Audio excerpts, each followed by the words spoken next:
ये तुम्हारे बेटे को वर्गला रही है, अपने इशारों पे नचा रही है। उनके बीच में अगर और ज़्यादा आग में तेल डालने वाला तो ये सास होती है। शैतान आपको ट्रैप करने की कोशिश करेगा।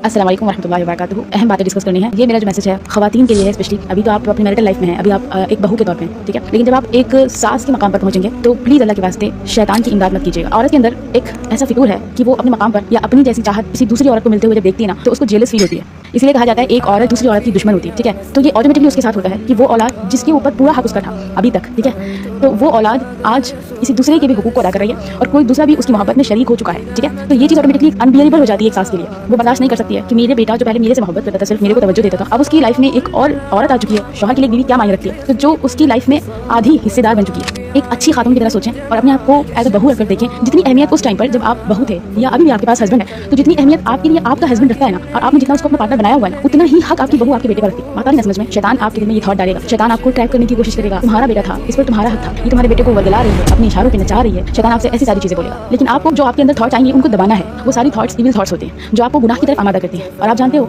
शैतान अपने सबसे ज्यादा उस शागिर्द से खुश होता है जो कि मियाँ बीवी के दरमियान फूट डलवा देते हैं, क्योंकि मियाँ बीवी के दरमियान फूट डलवाने से एक नस्ल तबाह होती है। एक नस्ल को सही तरबियत नहीं मिल पाती। माँ अपने गम में पड़ी रहती है और शौहर अपने गम में पड़ा रहता है। जुदाई अलग हो जाती है। जब एक डाल टूटती है ना तो दर्द जो है वो दोनों को होता है, चाहे वो डाल हो या दरख्त हो, दोनों को दर्द होता है। ऐसे एक बाप अगर बेटे से जुड़ा होता है, बेटा बाप से जुड़ा होता है, तो दर्द दोनों को होता है। अगर जो सिचुएशन ऐसी होती है कि बाप दोबारा बेटे से मिलना नहीं चाहता या बेटा बाप से मिलना नहीं चाहता, लेकिन दर्द दोनों ही दिलों में होता है। आग जो होती है ना जुदाई की, वो दोनों ही दिलों में लगी हुई होती है। इसलिए जब माँ बाप जुदा हो जाते हैं, मियाँ बीवी जुदा हो जाते हैं, तफरीक की वजह से, छोटी छोटी सी बातों की वजह से, उनके बीच में अगर और ज़्यादा आग में तेल डालने वाला कोई ज़ात होती है तो ये सास होती है और ससुर होते हैं या इन लॉज होते हैं। आग में तेल डालने वाला काम जब अच्छा कर देते हैं तो फिर वो डेफिनेटली रिश्ता जो है वो कहीं से भी बच नहीं सकता। मियाँ बीवी वर्क कर रहे हैं अपने रिश्ते के ऊपर। तो अगर मियाँ की तरफ से 15% रिकवरी हुई और बीवी की तरफ से 15% रिकवरी, उनका 30% रिश्ता जो है वो सही चलने लगता है। लेकिन फिर उसमें जब आग लगाई जाती है तो ये पूरी 30% की जो मेहनत होती है वो बर्बाद हो जाती है। ये शैतान आपके जरिए से अपने अजीम मकासद को पूरा करना चाहता है। इसके पीछे मैंने बताया ना वजह यही होती है, मियाँ अलग राह पे चला जाता है, बीवी अलग राह पे चली जाती है, उन दोनों को गुनाह में मुलविस होने का खदशा होता है और जो औलादें होती हैं उनकी बर्बादी होती है। एक वक्त की नमाज से रोक देना शैतान का ये एक छोटा अमल समझता है शैतान। ये तो तुमने छोटा काम करा है। किसी को हिफ्ज़ करने से रोक देना वो कहता है तुमने छोटा काम करा। किसी को सबक याद करने देना वो कहता है छोटा काम करा तुमने। किसी से झूठ बोलवा देना वो कहता है तुमने छोटा काम करा। लेकिन अगर किसी मियाँ बीवी के दरमियान तफरका डलवा दिया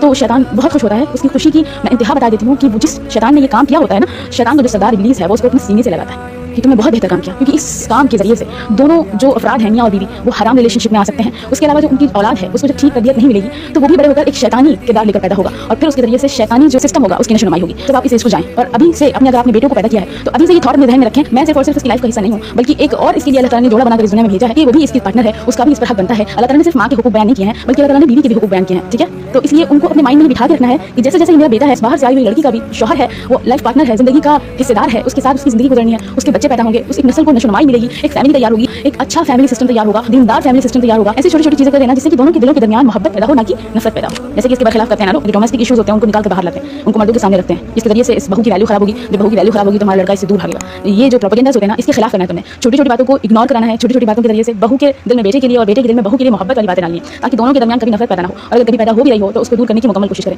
बात औकात बहू की गैर मौजूदगी में बेटे को धर दबोचती हैं और उससे अपने सारी दिल की भड़ास निकालती हैं, हालांकि उसका कोई फायदा नहीं होता है कि उसका नुकसान उन्हीं की फैमिली को होगा। अगर बेटे ने बहू को तलाक दे दी या बेटे ने बहू से बात करना बंद कर दिया या बच्चों से मुंह फेर लिया तो है तो उसी की बहू, है तो उसी के पोते पोती, तो इससे बिगाड़ किसी फैमिली में आ रहा है, उसी एक औरत की फैमिली में आ रहा है। लेकिन ये बात उसको समझ में नहीं आती क्योंकि शैतान उसकी आंखों पे पर्दे डाल चुका होता है, दिलों को पत्थर बना चुका होता है। इस वजह से वो ये अमल करती चली जा रही होती है। किसी भी हुकूक की तरफ उनका कोई ध्यान नहीं होता, उनकी कोई तवज्जो नहीं होती कि जो ये कर रही है ये गलत है या सही है। अल्फाज जो आप अपनी ज़बान से निकाल रहे हो उनको भी निकालने से पहले 1000 मरतबा सोचो कि आप कहना क्या चाहते हो, आपके जरिए से सही मैसेज जाएगा या गलत मैसेज जाएगा, या बाज़ औक़ात आप बोल जाते हो तो उन वर्ड्स को वापस each your words, okay, and before saying anything give it a second thought. कुछ भी कहने से पहले 1000 बार उस चीज़ को सोचो कि मैं जो कह रही हूँ उसका अंजाम कैसा होगा। अल्लाह ताला हम सबको अमल करने की तौफीक अता फरमाए और हम सबको एक अच्छा निज़ाम, एक अच्छा फैमिली निज़ाम अता फरमाए। आमीन या रब्बल आलमीन। अस्सलाम वालेकुम व रहमतुल्लाहि व बरकातुहू।